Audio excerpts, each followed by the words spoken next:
So it looks as though Kieran and Christine are getting on well already with their fruit and their guffawing and their laughter. Um, Obviously, Eve and Charlie do not look like they're getting on very well whatsoever. Um, and then that whole thing with Casper and Emma. So he's obviously mentioned her weight. He's obviously mentioned her weight for her to go, I'm 14 stone, I'm not a monster. That's madness to me. Whew, what on, people, Dems. So I'm gonna keep this like short. I'm gonna keep this short because I so I didn't realize that episode 2 would be out today. So I'm then thinking, okay, wicked, it'll be out like um I guess maybe next week. But I guess if I remember rightly, Married at First Sight, they have an episode Monday, Tuesday, Wednesday, Thursday, don't they? They don't have anything the Friday. Then maybe they recap over the weekend or whatever, but then you get the new episodes again on the Monday. So I guess we'll have another 2 episodes this week. Dude. Okay, so before we talk about sorry, I don't know I'm laughing because it is actually awful. Before we talk about what's coming on the honeymoon, the I've forgotten the names. Yeah, so we've got Eve and Charlie, and then we've got Lacey, and I do believe it's Nathan. That's it. So, Lacey and Nathan, Eve and Charlie. So I think it was pretty evident that Eve and Charlie were gonna hit it off straight away. And it's always like this, right? It's always like this when you've got a couple that have got this like amazing, amazing attraction to each other from the get go. Which makes me also think again, like the people that are coming on these programs, like as I said in my first, the episode 1, like there has to be like a slight bit of eccentricity about them because I don't know anybody that could turn around. Like, look, so they've had a great initial meeting. Eve has said some really nice stuff in her vows. Charlie said some really nice stuff in her vows. They've gone in for like a good kiss. Eve is pretty much exactly what Charlie asked for, with the masculine energy, Irish, kind, big hearted, da da da da da da da. Charlie is pretty much everything that Eve asked for. So you got all that like initial buzz, buzz, buzz, spark, spark, spark, spark, spark. And like obviously have Charlie's friends are like, oh, she does this, like she gets like head over heels, and Charlie said it herself as well. But for you to genuinely be like, I'm not saying it's love, but I think it could be love. And the day is not even done. Bab, what are you talking about? I don't know. Like the so even then with all of that positive stuff, all I kept thinking in the back of my head was you are gonna be like Icarus and fly far too close to that sun. Your star's gonna burn too bright and you're gonna burn out because what do you mean? I think it could be like I get it that you're like I've got a really good feeling about this person. I feel like I've known them a really long time. I feel like this could be on the way to going somewhere. Like I feel you're caught up in the you're in the dress, Eve's in the suit, like all the family and that. Like, I get it, but at what point do you just check yourself? Check yourself to be like, actually, you know what? Let me just hold my horses and slow the roll, slow the roll. So yeah, that's red flaggy to me because if you fall that hard, which is why I'm not that then surprised about what I'm seeing on honeymoons, but prior to that, it did feel really nice. Like when she's complimenting her smile, and Eve was like, "I hate my smile," and she's like, you got and she does have a beautiful smile, and just seeing how much they really want to like fall in love and have someone be there for them, and it's just really nice to kind of when they're talking about their backstories and stuff and the kind of things that they've been through, and the fact that she was into performing arts and stuff because of her dad, and just all of that stuff, and then Eve talking about how she had that whole thing with her prior partner and the fact that she was engaged and he got cheated. Like everyone's got like a story, everyone's got some level of emotional baggage the older you get, particularly. So I think one of the things I was thinking about when I was watching their VT run was like, for the people that have genuinely come onto these shows like just for TV, like just I just want to be famous, I want to earn some dough, like I just think there's got to be other ways in which to do that, because then you come across people like, again, Charlie, like, and her story, and it's like it seems so genuine. I mean, she does do performing arts, but it seems so genuine that you just like you're the vulnerability that you're showing by coming on this show is like astronomical. Like you're letting the whole world in. That's mad. But then when you, on the flip side of that, if the next thing is that I'm gonna turn around and say, well, actually, yeah, I might love you after not even a full 24 hours, you're then gonna think, well, okay, so what's really going on here as to why the singledom is here? Because if you are literally throwing, like, that, well, we might as well jump to it. That clip that jumps to, them beefing or whatever, is her being like, you're snapping at me. She's like, you left me alone again. It's like, rah, you're talking like you've been married for time. Like, what the hell? Like, that's mad. So again, if your expectations are all a bit skewed, because also the way that you've fallen is a bit skewed, like, that's a problem. That's a problem. That is a problem. And I don't know, man. It's definitely giving. This might be a reason why you're still on your, like. Do you know what I mean? I can't imagine going anywhere with anyone, and after 24, not even the son doing the full. You turn around to me and be like, I think I love you. Sorry, sorry, because that screaming possessive, that screaming insecure, that screaming. There is no, like, proportionality to your logic. There's none. So that's the first thing. I'm Charlie. You got to rein that back in, man. But we'll reserve judgment to kind of see what Eve did do. But jeez, and then with Nathan and Lacey. So obviously ADHD will affect people. There'll be like certain strands of it that are probably very common for people that are suffering it, and obviously for each person, I imagine that there will be a slightly different journey that they take with it. So I don't know how much of Nathan's ADHD is like he doesn't feel like he's very present. Like, I don't know, he's said already that he can be quite distracted with things, but I mean, he doesn't. It doesn't feel like he's.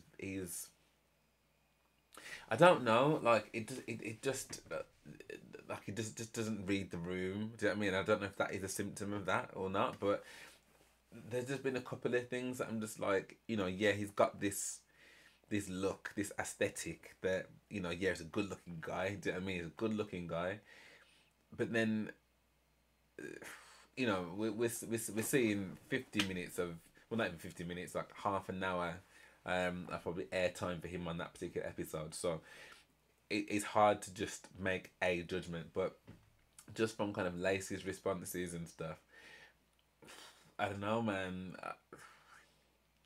Like I said, because of his condition, I don't know how much of how he's being is solely based on that, but there's definitely like a disconnect between just what you would be expecting from something like his vows and stuff were just, there's being funny, like, and then there's being kind of flippant, really. But then I don't know if it's flippant that he's being, or whether, as I say, it's part and parcel of the ADHD. But I can imagine her, who, by the way, I think has got so many. What? Well, I don't know. I'm just giving my opinion. It feels like she's got like unresolved issues, because there's so much focus still around about, where she's been, where she is now, like looking great, like what the bullies might say, and still attaching so much weight to hearing the words, you look beautiful, you are beautiful. And it's just, this is why I do actually enjoy reacting to these kind of shows and stuff, because things like this. I know that there's a lot of production and there's a lot of, probably interference with how we can make it more dramatic and stuff. I actually was reading, I don't know if anyone remembers Mark from the last Married at First Sight. He married Sean, if you remember, and Sean ended up leaving because he was like, I can't do this anymore, like, da, da, da, da, da. But he was really giving some kind of tea around, what it was like being there and what people would try and get you to say and trying to get more drama and da, da, da, da. So I'm very much aware that there's definitely a drama level to this show, but I also do think that there are some very credible moments of just human behavior and how humans are. And just watching Lacey, who obviously has gone through, childhood can be really traumatic for a lot of people, and she's very openly told her story about being, this ugly duckling, as she says, and always in comparison to her sister. And it still feels as though that has a weight on her. So even though she looks stunning, even though she came in the big carriage with the beautiful princess dress and all of that, she's still got this whole thing of, you didn't say wow to me. And I get it, because it's a trigger. Do you know what I mean? It's a trigger. So therefore, you can't always regulate a trigger because you're triggered. Do you know what I mean? So I do understand that, but it just hard to watch someone that it looks the way that she does, and seems like a really lovely person, be so like down on themselves about someone's opinion about whether or not they said this wow thing or not. But to her credit though, he definitely didn't. And I wasn't sure that he was a fan, so it was good for that she had that conversation. I did kind of think, like, when the friend was like, did you hear what he said? And then she told him, like, I don't know what you guys thought, but I was like, it felt a bit bad mind at that time, at that particular moment. Like, it's a wedding day, she's probably really nervous as it is. Like, you know her better than anybody, so you probably know that she's got these issues about her appearance, or like how people have made her feel about her appearance. So for you to be like, oh, but like, he hasn't said nothing to you, but he did tell your sister, wow. I was like, did you need to kind of tell her that right now though? Like, did you? Could that have been? Could she have just had the day? But then I'm like, if this is your friend who's marrying a stranger, anything at all that you spot, you're gonna holler about it, ain't you? Because you have got their best interest at heart, 100%. So I would hope that it wasn't from a bad mind perspective, and actually, because and to be fair to her, she was just like, you remember that you're a queen, and you let him give you what it is that you need. So she still kind of picked her up, but it was just in that kind of 10-second, 15-second window when she was telling her, I was like, why have you told her that? Like, what are you gaining from telling her that? But yeah, I imagine that she probably was just, trying to be a good friend to her, I suppose. And it looks as though that by the end of it, that they really came to a pretty nice conclusion. Do you know what I mean? And had a little kiss and stuff, and that's pretty big. So it'd be cool to see how they get on at honeymoon. So it looks as though Kieran and Christine are getting on well already with their fruit and their guffawing and their laughter. Obviously, Eve and Charlie do not look like they're getting on very well whatsoever. And then that whole thing with Casper and Emma. So he's obviously mentioned her weight. He's obviously mentioned her weight for her to go, I'm 14 stone, I'm not a monster. That's madness to me. Because didn't he sit down on that couch and was telling Paul about how, yeah, I've never been happy with the way that I look. I've never been happy with my weight. I've never been da. And he's found some way to mention to her that her weight is some kind of problem. Because it's got to be something like that. Like, it's got to be something like that. Like, where else has that come from? And if that's the case, which I will reserve my full judgment until I see it, but if that is the case, yeah, he's actually a wet wipe, because how can you come on a show like this? Okay, I get 100% about if you are not attracted to someone, right? Because I've said it before, I feel like shows like this, they live or they die on whether or not that spark can be there. Because if it's not, you're just going to be a great friend. Do you know what I mean? And that's fine. There's nothing wrong with that. But that doesn't necessarily mean that I want you in my bed and I want to make the difference between you and a friend. But I don't know. Like, I'm sure we've all been both recipients of and givers of, like, you're not my type. And I don't know. I've never really delved any deeper than that.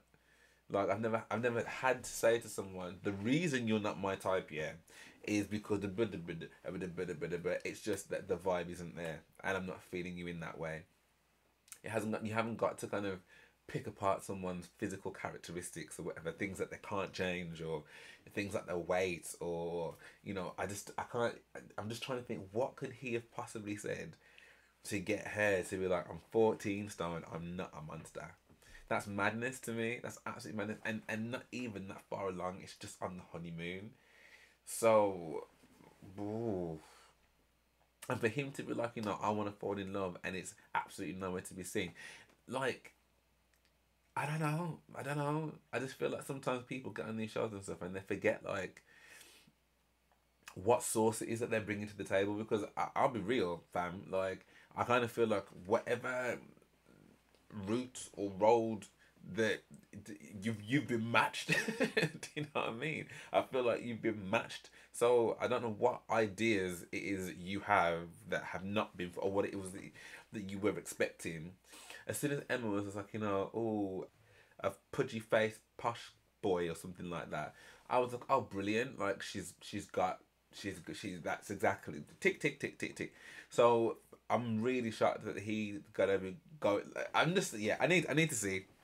I need to see exactly what it is that he's saying, because at the moment I'm finding it a pretty incredulous, pretty incredulous. Like, what? Are you joking? Anyway, I'm just not everyone else thought of this, but so far, like, this is, I'm enjoying it, because it's giving. We're on two episodes in, and we've got like a happy couple. We've got a happy couple that was very happy, but seems like they've been quite turbulent. We've got a couple that doesn't seem like they're, really gonna get off the ground, but seems to have got a little bit more positive. And you've got one that just never felt like it was never gonna get off the floor, and looks like it's gone straight to hell. So I'm looking forward to kind of finding out how that all transpired. But anyway. I need to jump on some more reactions now. So yeah, thank you for watching with me. If you did, if you did enjoy this, then please drop me a like and subscribe. That'd be amazing. Thank you so much. And yeah, I look forward to seeing you on, which I presume will be tomorrow, the next one.